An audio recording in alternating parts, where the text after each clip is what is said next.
दोस्तों नमस्कार, मैं भीम कुमार आपका अपना चैनल VW में आपका स्वागत है। चलिए दोस्तों, हम लोग आज ऐसे भी साइंस के ऐसे भाग का लेकर क्वेश्चन लेकर आए हैं जो ऑनलाइनर क्वेश्चन है और इसका आंसर साथ साथ में दिया गया है जो आपके सभी एग्जामों के लिए सबसे इम्पोर्टेंट है। जैसे रेलवे हो, बिहार बोर्ड हो या बिहार में किसी भी कॉम्पिटिटिव एग्जाम का जो एग्जाम होता है उसमें पूछे जाने वाले हो, साइंस का तीनों पार्ट का क्वेश्चन इसमें मस्ट इम्पोर्टेंट लिया गया है जो हर बार वही क्वेश्चन पूछा जाता है। तो चलिए दोस्तों, हम लोग बायोलॉजी के बहुत सारे क्वेश्चन जो फर्स्ट पार्ट में हम लोग देखेंगे, बायोलॉजी के जितने भी क्वेश्चन आते हैं वो यहाँ हम लोग देखेंगे और वन बाई वन उसका डिस्कशन करते चलते उसका आंसर इसमें आपको मिलते चलेगा और दिया भी गया है। चलिए दोस्तों, हम लोग अपना क्वेश्चन शुरू करते हैं। पहला क्वेश्चन है, एनेलिडा ग्रुप में मुख्यतः कौन कौन जंतु आते हैं? एनेलिडा ग्रुप में कौन कौन जंतु आते हैं? तो इसमें आता है भाई जोंक और केंचुआ। एनेलिडा ग्रुप में कौन कौन आते हैं? जोंक और केंचुआ आता है, तो इसमें आपका जोंक और केंचुआ हो जाएगा। दूसरा क्वेश्चन हम लोग देखेंगे, ऑर्थोपोडा ग्रुप में मुख्यतः कौन कौन जंतु आते हैं? ऑर्थोपोडा पूछा जाता है, तो इसमें मोस्ट इंपोर्टेंट कौन कौन आते हैं भाई? तिलचाटा, मच्छर, खटमल, मक्खी और टीडा। ये सब किसके अंदर आता है भाई? ऑर्थोपोडा ग्रुप के अंदर आते हैं और ऑर्थोपोडा ग्रुप जो समूह होता है उसके अंदर ये सब जंतु आते हैं। नेक्स्ट क्वेश्चन हम देखेंगे, मोलस्का ग्रुप। मोलस्का में आते हैं ऐठा, घोंगी, आप नाम सुनते हैं, घोंघा, सीपी, ये सब किसके अंदर आते हैं भाई? मोलस्का ग्रुप के अंदर आते हैं। तो इसमें कौन कौन घोंघा और सीपी होगा। नेक्स्ट क्वेश्चन हम देखेंगे, इकाइनोडर्मेटा संघ के अंतर्गत कौन कौन जंतु आते हैं? तो इकाइनोडर्मेटा के अंदर आते हैं स्टार फिश, जो समतारा मछली कहते हैं, ब्रिटिश स्टार जिसे हम लोग ब्रिटिश फिश भी कहा जाता है। तो ये दो अब मछलियाँ होती है जो इकाइनोडर्मेटा के अंतर्गत आते हैं। नेक्स्ट क्वेश्चन हम देखेंगे दोस्तों, मनुष्य का पाचन क्रिया का प्रारंभ कहाँ से होता है? तो पाचन हम लोग जानते हैं मुख से शुरू होती है। कहाँ से शुरू होती है भाई? मुख से शुरू होती है। शिराय द्वारा कौन सा रक्त प्रवाहित होता है? तो जानते हैं हम लोग मनुष्य के शरीर के अंदर दो मुख्य नस होती है, जिसे पहले को जो पतला होता है उसे शिरा और जो मोटा होता है उसे धमनी कहा जाता है।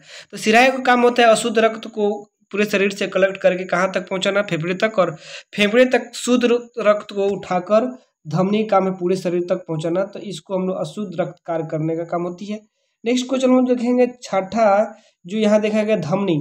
धमनी द्वारा कौन सा रक्त प्रवाहित होता है? धमनी द्वारा हम जानते हैं शुद्ध रक्त प्रवाहित होता है। और शिराएं क्या करती है? अशुद्ध रक्त कलेक्ट करती है और धमनी उसको शुद्ध को शरीर तक पहुंचाने का काम करती है। नेक्स्ट नंबर 7 नंबर क्वेश्चन हम देखें, कौन सा विटामिन जल में घुलनशील है? तो भाई एक सीधा ट्रिक है, भैंस, अगर हम देखें एक ट्रिक होती है, भैंस गई पानी में।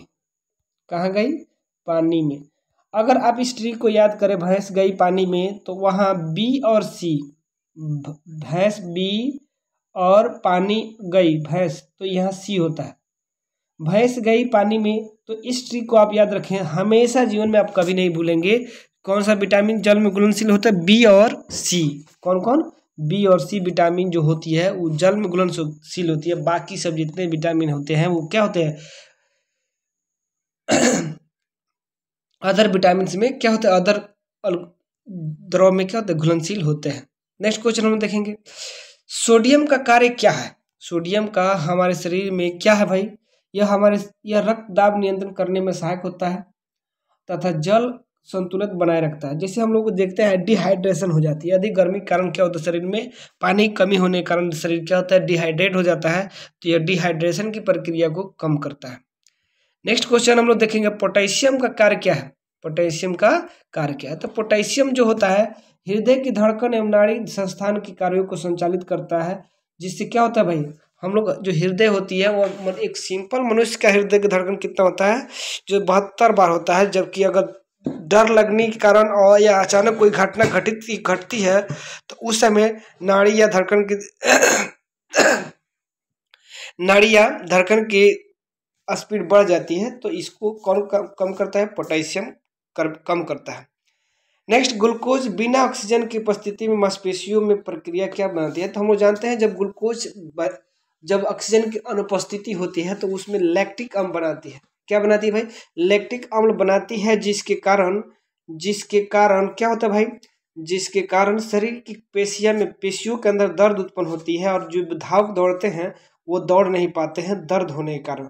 तो उस जो व्यक्ति बिना कपड़ा, अगर कपड़ा शरीर फुल में पहनता है और दौड़ता है तो उसके अंदर क्या बनता है भाई, लैक्टिक अम्ल बनता है। और लैक्टिक अम्ल बनने के कारण हड्डी मांसपेशियों में क्या होती है, ऐंठन होती है और उसमें दर्द उत्पन्न होता है। नेक्स्ट क्वेश्चन हम देखें 11 नंबर, ग्लूकोज बिना ऑक्सीजन की उपस्थिति में बैक्टीरिया ईस्ट से प्रक्रिया कर क्या बनाता है, अल्कोहल। अब हम लोग जानते हैं जो दारू बनता है उसमें इस तरह के बहुत सारे अनाजों को सड़ा दिया जाता है, मीठा उसमें डाल दिया जाता है, बहुत सारा काम करने के बाद में वो जितनी प्रक्रिया होती है सब ऑक्सीजन की अनुपस्थिति में होती है, तो वह क्या बनता है भाई, इथाइल अल्कोहल बनता है। क्या बनता है, इथाइल अल्कोहल, जिसे हम लोग शराब कहते हैं। नेक्स्ट क्वेश्चन हम देखिए 12 नंबर, ऑक्सीजन की उपस्थिति में ग्लूकोज को तोड़े तो क्या बनाता है, ग्लूकोज को तो हम जानते हैं वो कार्बन डाइऑक्साइड बनाएगा और जल का निर्माण करता है। क्या करता है भाई, कार्बन डाइऑक्साइड और जल का निर्माण करता है। नेक्स्ट क्वेश्चन हम देखें 13 नंबर, एनेलिडा में उत्सर्जन उसके किस उत्सर्जी अंग द्वारा होता है। एनेलिडा आप देखेंगे, एनेलिडा तो उसके नेफ्रिडिया, क्या होता है भाई, नेफ्रिडिया, उसमें इस तरह का सूंड टाइप का होता है। क्या होता है भाई, सूंड टाइप का होता है। इस सूंडों से क्या करते हैं भाई, अपने उत्सर्जी अंग मतलब अपने अंदर के अपशिष्ट पदार्थ को उत्सर्जित करते हैं, तो इसमें होगा नेफ्रिडिया। मानव मूत्र का पीएच मान कितना होता है, मानव मूत्र का पीएच मान होता है यहाँ 6 दिया गया है, 6 होता है। नेक्स्ट, बाह्य स्रावी तथा अंतःस्रावी दोनों प्रकार किस ग्रंथि में होती है, तो अग्नाशय में होती है। कहाँ होती है भाई, अग्नाशय में होती है। नेक्स्ट क्वेश्चन हम लोग देखें, पीयूष ग्रंथि तथा प्यूटरी ग्रंथि को किस अन्य नाम से जाना जाता है, तो इसको हम लोग मास्टर ग्रंथि के नाम से भी जानते हैं। किस ग्रंथि के नाम से जानते हैं भाई, मास्टर ग्रंथि के नाम से जानते हैं। नेक्स्ट क्वेश्चन, स्प्रिंग को अपनी सामान्य लंबाई पर वापस लौटने के लिए लगाने वाला बल क्या कहलाता है, जिसे हम लोग लगाने वाला बल को रीस्टोरिंग फोर्स या हिंदी में उसको प्रत्यानयन बल कहा जाता है। रीस्टोरिंग फोर्स या प्रत्यानयन बल कहा जाता है। तो इस तरह से इसका आंसर होगा। नेक्स्ट, पौधों के लिए सबसे अच्छा उर्वरक कौन है, तो पौधों के लिए सबसे अच्छा उर्वरक कंपोस्ट होता है, जिसे जंतुओं के डेप्थ मतलब खाद गोबर को हम लोग क्या करते हैं, मिट्टी के अंदर गड्ढा खोद कर उसके अंदर डाल दिया जाता है, फिर ऊपर से मिट्टी चढ़ा दी जाती है और कुछ 2 से 3 माह के बाद निकाल कर उस खेतों में डाला जाता है, तो उसके बाद मिट्टी की उर्वरा शक्ति क्या होती है, बढ़ जाती है, तो कंपोस्ट खाद होता है। पेट्रोलियम किस प्रकार की चट्टानों में पाया जाता है, पेट्रोलियम हम लोग जानते हैं वो अवसादी चट्टानों के अंदर पाया जाता है। अवसादी चट्टान कैसे बनती है भाई, या भूकंप हो चाहे कोई भी घटनाएं घटती है पृथ्वी में और उसके कारण जो पेड़ पौधे हो जाते हैं वो दब जाते हैं, दबने के बाद में वो क्षेत्र क्या बनता है भाई, एक पेट्रोलियम संस्थान बन जाता है, जिसे हम लोग अवसादी चट्टान के रूप में जाना जाता है, तो इसमें अवसादी चट्टानें होगी। गोबरों को उड़ाने के लिए काम में ली जाने वाली गैस कौन है भाई, अगर हम जानते हैं कोई भी गैस जो हल्का होगा वो ऊपर होगा, जो भारी होगा नीचे होगा। जैसे हम लोग ऑक्सीजन और नाइट्रोजन और कार्बन डाइऑक्साइड देखो भारी है तो नीचे है, लेकिन बाकी जितनी भी हल्की गैस है, निष्क्रिय गैस है, वो सब कहाँ ऊपर है, तो इसमें क्या होगा, हीलियम होगा। हीलियम भरकर गुब्बारों को उड़ाया जाता है। नेक्स्ट क्वेश्चन, डीडीटी का उपयोग किस रूप में किया जाता है, डीडीटी का उपयोग तो इसका उपयोग कीटनाशक जैसे गेहूं में फेंट कर रखा जाता है, बहुत सारे बीजों को अंदर फेंट कर रखा जाता है, या पानी के अंदर इस पानी को साफ करने के लिए भी डीडीटी का उपयोग किया जाता है, या खेतों में कीट मारने के लिए भी डीडीटी का उपयोग किया जाता है, तो इसमें कीटनाशक के लिए होगा। नेक्स्ट क्वेश्चन, इथाइल के अधिक सेवन से कौन सा अंग प्रभावित होता है, तो इथाइल जो हम लोग जैसे शराब होता है उसी आकृत हम लोग किडनी कहते हैं। क्या कहते हैं भाई, किडनी अधिक प्रभावित होती है किससे भाई, इथाइल अल्कोहल से। नेक्स्ट, सभी अम्लों में अनिवार्य रूप से पाए जाने वाले पदार्थ क्या है, तो हाइड्रोजन है। जितने भी अम्ल हैं वो उसमें क्या पाया जाता है भाई, हाइड्रोजन पाया जाता है। नेक्स्ट क्वेश्चन, आग लगने तथा फैलने की सबसे कम संभावना किस वस्त्र में होती है भाई, तो सूती होती है। सूती में कम आग फैलता है, जबकि पॉलिस्टर और पॉलीमर जो होता है उसमें अधिक आग फैलती है, तो इसमें क्या होगा, सूती वस्त्र होगा। लोहा का सबसे महत्वपूर्ण स्रोत कौन सा है, जहाँ लोहा जैसे हम जो साग सब्जी खाते हैं, हरी सब्जियां होती है या पालक होता है, उसमें लोहा की मात्रा सबसे अधिक पाई जाती है। हरी सब्जियां है तो उसमें टिक लगाएंगे, अगर पालक साग हो तो उसमें हम लोग टिक लगा सकते हैं, जो लोहा की प्रचुर मात्रा पाई जाती है। नेक्स्ट क्वेश्चन, गैसोलीन को गैसोलीन को किसके साथ मिश्रण करके गैसोहॉल बनाया जाता है? तो इसमें क्या होता है भाई? इथाइल अल्कोहल होता है। क्या होता है भाई? इथाइल अल्कोहल किसके साथ मिश्रण? गैसोलीन के साथ मिश्रण करके गैसोहॉल बनाया जाता है। नेक्स्ट क्वेश्चन हम लोग देखेंगे, तत्कालिक शक्ति के लिए धावकों को कौन सा पदार्थ दिया जाता है? जैसे मान लो अचानक एनर्जी की आवश्यकता होगी तो उस समय जो धावक होंगे, दौड़ने वाले होंगे, उनको क्या दिया जाता है? उनको ग्लूकोज दिया जाता है। क्या दिया जाता है भाई? ग्लूकोज, जो जल्दी उनको एनर्जी प्राप्त करती है। नेक्स्ट क्वेश्चन, मानव जाति के लिए ओजोन परत क्यों महत्वपूर्ण है? तो मानव जाति के लिए ओजोन बहुत इंपॉर्टेंट है, क्योंकि जो पराबैंगनी सूर्य से आने वाली पराबैंगनी किरणें अगर डायरेक्ट धरती पर पड़ेगी तो उससे बहुत सारा बीमारी उत्पन्न होती है। जैसे मनुष्यों में, जीव जंतुओं में चर्म रोग होगा, कैंसर की बीमारी होती है। तो इसलिए मानव जाति के लिए ओजोन परत बहुत महत्वपूर्ण है। तो पराबैंगनी किरणों को रोकने के लिए एक रक्षा आवरण बनाती है। नेक्स्ट क्वेश्चन, अजंत ज्वार टाइफाइड के लिए सामान्यतः उपयोग की जाने वाली औषधि कौन है भाई? तो इसके लिए औषधि है क्लोरोमाइसिटिन। माइसिटिन क्लोरोमाइसिटिन जो है वो क्या करता है? टाइफाइड के जीवाणुओं को मारने का काम करता है। नेक्स्ट क्वेश्चन, गैस की लौ की सबसे गर्म हिस्से को क्या कहते हैं? तो ज्वालाहीन होता है। जैसे गैस की लौ जो जलती है, ऊपरी भाग क्या कहलाता है? ज्वालाहीन, जो हीट उत्पन्न करता है। क्या करता है? हीट उत्पन्न करता है। नेक्स्ट, सोने का शुद्ध रूप कितने कैरेट का होता है? सोने का शुद्ध रूप कितने कैरेट का होता है भाई?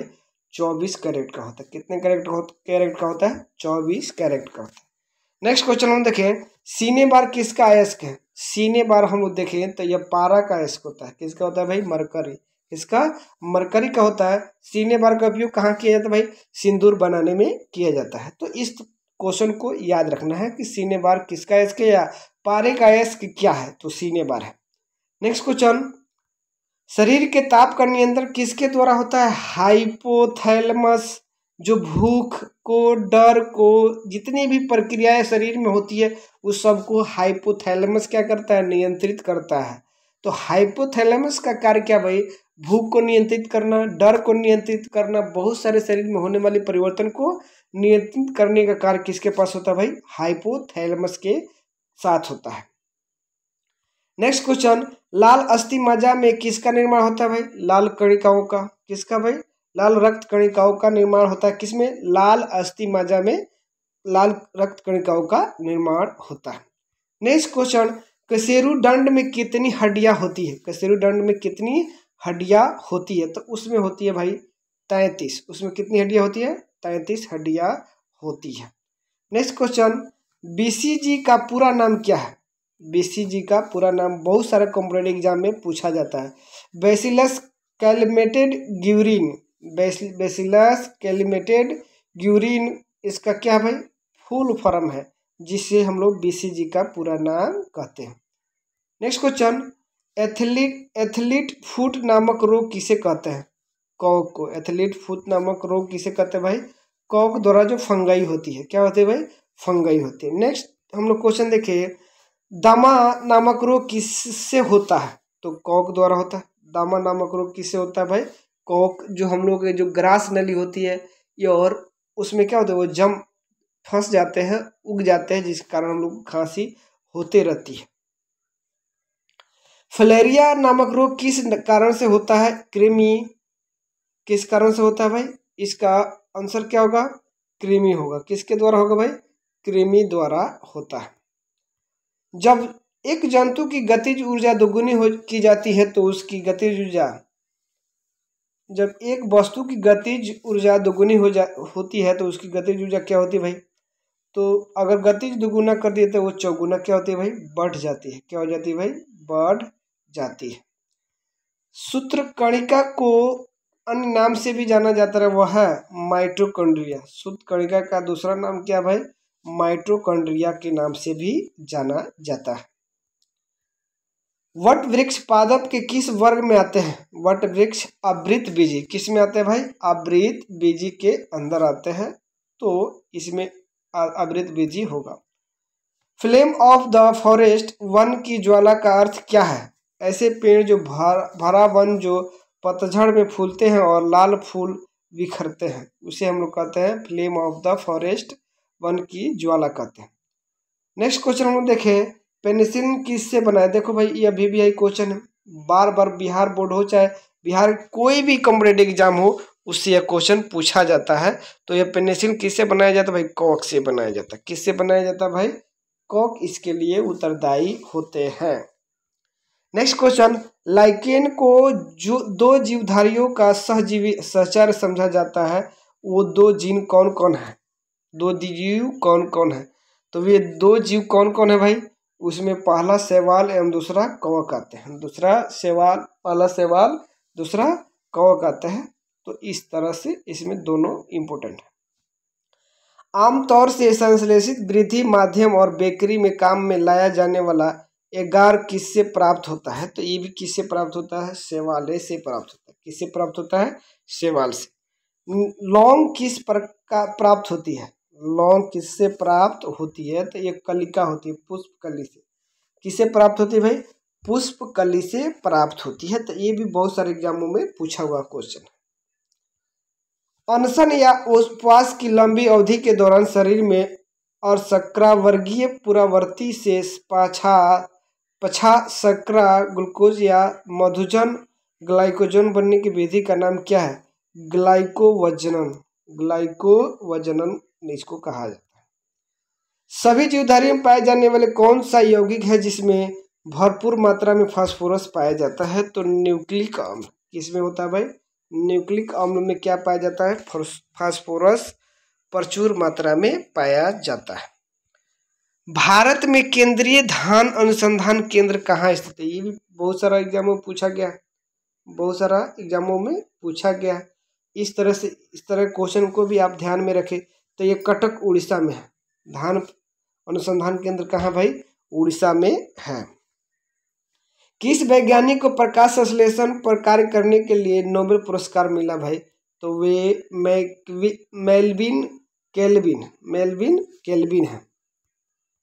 किस पदार्थ के संचयन से मांसपेशी में थकावट पैदा होती है। तो अभी इसके बारे में बात हो चुका है, जो लैक्टिक अम्ल होती है जिसके कारण मांसपेशियों में दर्द उत्पन्न होने लगता है। किन रुधिर कोशिकाओं की मदद से रोगों के प्रतिरोध पैदा होता है, रोगों को प्रतिरोध पैदा होता है। तो लसिकाणु, किसको, लिम्फोसाइट। क्या होता है भाई, लिम्फोसाइट होता है जिसको क्या करता है, प्रतिरोध उत्पन्न करता है। मनुष्य में लाल रुधिर कोशिकाओं के जीवन की अवधि कितनी होती है भाई, 120 दिन। कितने दिन होती है, 120 दिन। ये भी बहुत सारे एग्जामों में पूछा जाता है। शिरा रक्त को ऑक्सीकरण के लिए फेफड़े तक किसके द्वारा ले जाया जाता है, फुसफुस धमनी। किसके द्वारा भाई, फुसफुस धमनी के द्वारा। कृत्रिम गुर्दा किस सिद्धांत पर कार्य करता है, अपोहन या उसको डायलिसिस कहा जाता है। क्या कहा जाता है, अपोहन या डायलिसिस। जिस व्यक्ति का किडनी खराब हो जाता है तो अपोहन या डायलिसिस विधि द्वारा उस व्यक्ति का किडनी का संचालन किया जाता है, जिसे अपोहन या डायलिसिस कहा जाता है। एक व्यक्ति की आंखों का रंग काला, नीला या भूरा उस वर्ण पर आश्रित है, किसमें पाया जाता है, पतारिका। किसके भाई, पतारिका, जिसे हम लोग आयरिस कहते हैं। क्या कहते हैं भाई, आयरिस होता है वह क्या होता है, अलग अलग कलरों की होता है, जिसके कारण उस व्यक्ति का आंख का रंग अलग अलग होता है। नेक्स्ट क्वेश्चन हम देखें, जब आंख में धूल चली जाती है तो कौन सा हिस्सा सूजकर गुलाबी हो जाता है। तो श्लेष्मा कौन होता है भाई, श्लेष्मा जो व्हाइट कलर का पार्ट होता है वह सूजकर क्या हो जाता है भाई, गुलाबी कलर, मतलब रेड हो जाता है। तो उसी को हम लोग क्या कहते हैं, श्लेष्मा पार्ट कहा जाता है। बच्चे के दूध के पीते समय स्तनों में दूध का निष्कासन किसकी मदद से होता है। तो ऑक्सीटोसिन। क्या होता है भाई, माँ के स्तन के अंदर क्या बनता है भाई, ऑक्सीटोसिन बनता है, जिसके कारण वहां से दूध का क्या होता है भाई, रिसाव होता है। निषेचन सामान्यतः कहाँ होता है, निषेचन कहाँ होता है भाई, फिलोपन नलिका, इसी हम लोग ट्यूब कहते हैं, डिम्बवाहिनी नलिका में होता है। कहाँ होता है भाई, डिम्बवाहिनी नलिका में होता है। ओके दोस्तों, हम लोग नेक्स्ट क्वेश्चन देखेंगे, निषेचन सामान्यतः कहाँ होता है। तो निषेचन हम लोग जानते हैं सामान्यतः कहाँ होता है, फिलोपन नलिका, जिसको हम लोग दूसरे नाम से डिम्बवाहिनी नली भी में कहते हैं।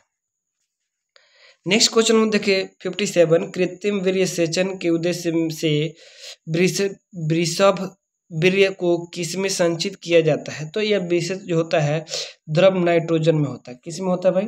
द्रव नाइट्रोजन। आप देखे होंगे एक थर्मस होता है, उस थर्मस के अंदर उसको संचित करके रखा जाता है, बहुत नाइट्रोजन कृत होता है। किस पादप का पुष्प सबसे बड़ा होता है? तो रेप्सिलिया एक पादप होता है जिसका पादप क्या होता है भाई? बहुत बड़ा होता है। नेक्स्ट क्वेश्चन, अत्यंत फल मुख्य रूप से कौन कौन है? असत्य फल, सॉरी क्या है भाई? असत्य फल मुख्य रूप से कौन कौन है?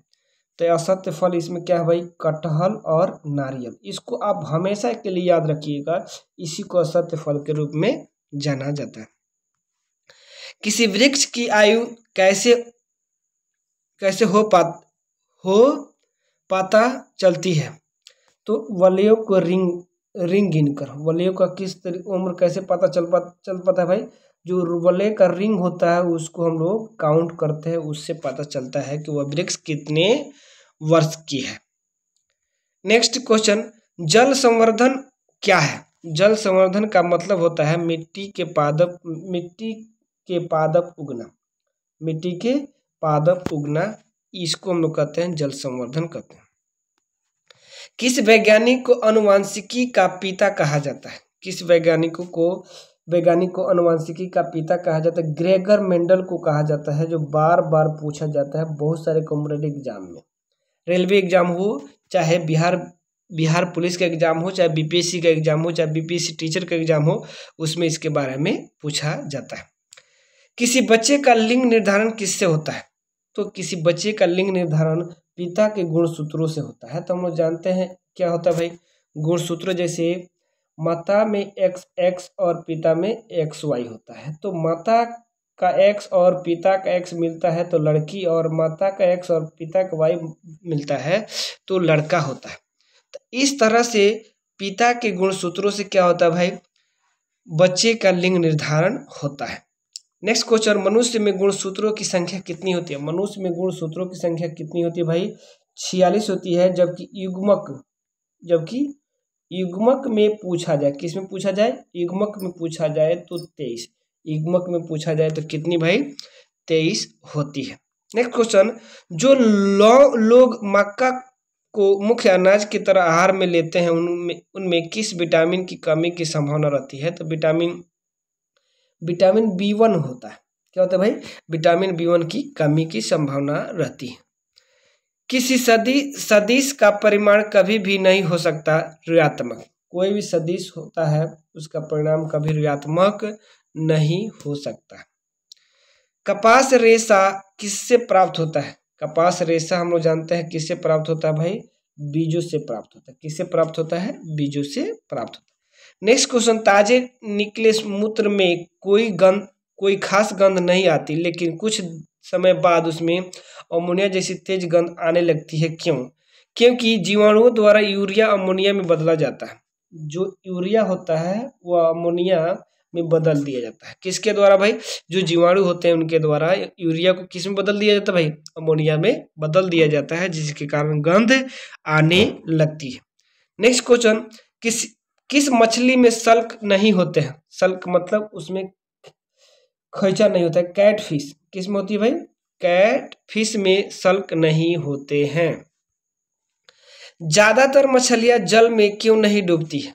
ज्यादातर मछलियां जल में क्यों नहीं डूबती है? क्योंकि वातावस्य स्वयंवर के कारण। क्या होता है भाई? वातावस्य मतलब स्वयंवर के कारण वे जल में नहीं डूबती है। सर्वप्रथम विषाणु को शुद्ध क्रिस्टलीय रूप में किस वैज्ञानिक ने अलग किया था? तो वे थे क्या भाई? WM अस्टानले। कौन थे भाई? WM अस्टानले थे, जो विषाणु को शुद्ध क्रिस्टल के रूप में अलग किए थे। ग्रेगर मेंडल ने किस पौधे पर शोध का आनुवंशिक सिद्धांत सिद्ध किया था भाई? तो ये बार बार ये भी क्वेश्चन पूछा जाता है, जिसको मटर के पौधे या उद्यान मटर के नाम से जाना जाता है। लिटमस किससे मिलता है भाई? लिटमस किससे मिलता है? लाइकेन से। लिटमस किससे मिलता है भाई? लाइकेन से मिलता है। मलेरिया के उपचार की दवा किस स्रोत से प्राप्त की जाती है? मलेरिया की दवा के उपचार की सिनोकोना वृक्ष, इसको भी बहुत बार कंप्यूटर एग्जाम में पूछा गया है, सिकोना वृक्ष से। अफीम जो एक पादप उत्पाद है, यह किससे प्राप्त होता है भाई? अफीम एक पादप उत्पाद है, किससे प्राप्त है? सूखे लेटेक्स सूखे लेटेक्स से प्राप्त होता है। नेक्स्ट क्वेश्चन, वाणिज्य काग किसके छाल से प्राप्त होता है भाई? तो ये होता है बबूलुत ओक से। किससे होता है? बबूलुत ओक से प्राप्त होता है। पश्मीना बकरी किस नस्ल से प्राप्त होती है भाई? यह चंगथंगी नस्ल से प्राप्त होती है। मवेशियों में बाझपन किस रोग के कारण होता है भाई? बेंग रोग के कारण। किसके कारण? बेंग रोग के कारण उनके बाझपन उत्पन्न होता है। अधिक शराब पीने वाले लोग अधिकांश किस बीमारी से मरते हैं भाई? वे होते हैं सूत्रण रोग, सिरोसिस। क्या होता है भाई? सिरोसिस होता है वह बीमारी जिसके कारण वे लोग अधिक मरते हैं। राइजोम किसका कार्य करती है भाई? राइजोम ये प्रोटीन संश्लेषण का कार्य करती है। किसका कार्य करती है? कोशिकाओं के अंदर क्या करती है भाई? प्रोटीन संश्लेषण का कार्य करती है। मरुस्थल में उगने वाले पौधे क्या कहलाते हैं? जिसको जो मरुस्थल में उगते हैं, ये भी क्वेश्चन बहुत सारे इंपोर्टेंट कॉम्पिटेटिव एग्जाम में पूछा जाता है। जो मरुद भूमि क्या कहते हैं भाई? जीरोफाइट या मरुद भूमि कहा जाता है। भोपाल में 1984 में जो गैस लीक हुई थी, वे कौन सी गैस थी भाई? मिथाइल आइसोसाइनेट होता है। ये भी बहुत सारा 10th के एग्जाम से लेकर बिहार में जितने भी कॉम्पिटेटिव एग्जाम होते हैं उसमें पूछा जाता है, या अदर स्टेट के भी जो एग्जाम होते हैं कॉम्पिटेटिव उसमें भी इसको पूछा जाता है। जब भोपाल की गैस त्रासदी कब हुई थी? तो 1984। और उसमें कौन सा गैस का रिसाव हुआ था? मिथाइल आइसोसाइनेट का रिसाव हुआ था। इसके बारे में भी वहाँ पूछी जाती है। नेक्स्ट क्वेश्चन, भैंस के मुख्य नस्लें कौन कौन सी है भाई? भैंस की मुख्य नस्लें मुर्रा है, सुरती है, भदवाड़ी है, जफराबादी है और मेहसाना है। ये सब क्या है? भैंस की नस्लें हैं। केंद्रीय बकरी अनुसंधान संस्थान की स्थापना कहाँ की गई है भाई? उत्तर प्रदेश के मथुरा के पास मखदूम में हुआ। उत्तर प्रदेश के मथुरा के पास मखदूम में बकरी अनुसंधान केंद्र बना। राष्ट्रीय ऊंट अनुसंधान केंद्र कहाँ है भाई? इसको बीकानेर राजस्थान में बनाया गया। दालचीनी कहाँ से प्राप्त होती है? तो दालचीनी वृक्ष के छालों से प्राप्त होती है। कहाँ से प्राप्त होती है भाई? वृक्ष के छालों से प्राप्त होती है। तो इस तरह क्वेश्चन पूछा जाता है। मसालों की रानी किसको कहा जाता है भाई? इलायची। मसाला की जो रानी किसको कहा जाता है भाई? इलायची को कहा जाता है। नेक्स्ट क्वेश्चन, फूलों का अध्ययन क्या कहलाता है? एंथोलॉजी। फूलों का अध्ययन क्या कहलाता है भाई? एंथोलॉजी। पेडोलॉजी में किसका अध्ययन किया जाता है? पेडोलॉजी में मिट्टी का अध्ययन किया जाता है। ये भी बहुत सारे एग्जामों में पूछा जाता है। सिस्टेमा नेचर किसकी पुस्तक है भाई? Karl Linnaeus. किसका भाई? Karl Linnaeus. जो कार्ल लिनियस होते हैं उनका यह बुक अच्छी है, जो बार बार पूछा जाता है। दूध से दही के रूप में जमने का कारण क्या है भाई? लैक्टोबैसिलस जो जीवाणु होते हैं, बैक्टीरिया होते हैं, वो क्या करते हैं? दूध से दही जमाने का कार्य करते हैं। विषाणु में क्या होता है? न्यूक्लिक एसिड एवं प्रोटीन। विषाणु में क्या होता है भाई? न्यूक्लिक एसिड एवं प्रोटीन होता है। जंतुओं में होने वाले फुट एंड माउथ रोग किसके कारण से उत्पन्न होता है भाई? तो विषाणु। किसके कारण होता है भाई? जो मुंह रोग कहा जाता है। क्या कहा जाता है भाई? मुंह रोग। उसे इंग्लिश में फुट एंड माउथ रोग भी कहा जाता है। किस शैवाल से आयोडीन प्राप्त होता है भाई? लेमिनेरिया। लेमिनेरिया एक शैवाल है जिससे आयोडीन प्राप्त होता है। एवोगाड्रो संख्या का मान होता है। एवोगाड्रो संख्या का मान कितना? 6.023 × 10⁻23 होता है। नेक्स्ट क्वेश्चन, दाब बढ़ने पर एक तरल का क्वथनांक क्या होता है भाई? दाब बढ़ेगा तो दाब बढ़ने पर तरल का क्वथनांक क्या होगा? तरल का क्वथनांक क्या हो जाएगा भाई? बढ़ जाएगा। तरल क्वथनांक क्या होगा? वही बढ़ जाएगा। नेक्स्ट क्वेश्चन, मानव रक्त में ऑक्सीजन का परिवहन करता है तो आरबीसी। आरबीसी क्या करता है भाई? ऑक्सीजन का परिवहन करता है। वसा में घुलनशील। देख भाई, पहले भी हम लोग देखे, वहां भैंस गई पानी में एक ट्रिक देखे थे। यहाँ भी देखिए, भैंस गई पानी मतलब बी और सी को छोड़कर बाकी जितने भी विटामिन्स है वो वसा में क्या होते हैं, घुलनशील होते हैं। जैसे ए, डी, ई तथा के, ये सब क्या भाई वसा में घुलनशील है। जबकि बी और सी किस में घुलनशील है भाई, पानी में घुलनशील है। ध्वनि की चाल है, ध्वनि की चाल है, तो ध्वनि की चाल 760 मील प्रति घंटा होती है। 760 मील प्रति घंटा होती है। और 100 नंबर आज 100 तक क्वेश्चन रहेगा भाई। एल्युमिनियम का प्रमुख अयस्क क्या है, जिसको बॉक्साइट हर बार एग्जामों में, आपके बिहार बोर्ड के एग्जाम हो चाहे अदर भी एग्जाम में पूछा जाता है कि एल्युमिनियम किसका अयस्क है। चलिए दोस्तों, हम लोग इसके आज ही 100 तक क्वेश्चन होने देते हैं। इसके अगले भाग में हम लोग आगे वाले क्वेश्चन देखेंगे जो मोस्ट इम्पोर्टेंट है। चलिए दोस्तों, इस वीडियो को देखिए, लाइक कीजिए, सब्सक्राइब कीजिए और अच्छा लगे तो दोस्तों के साथ भी शेयर कीजिए, जो आपके दोस्तों का भी मदद इससे हो जाए। जितने भी व्यक्ति कॉम्पिटिटिव एग्जाम के लिए तैयारी कर रहे हैं उसको जरूर इस वीडियो को जरूर देखिए। जय हिंद, जय भारत।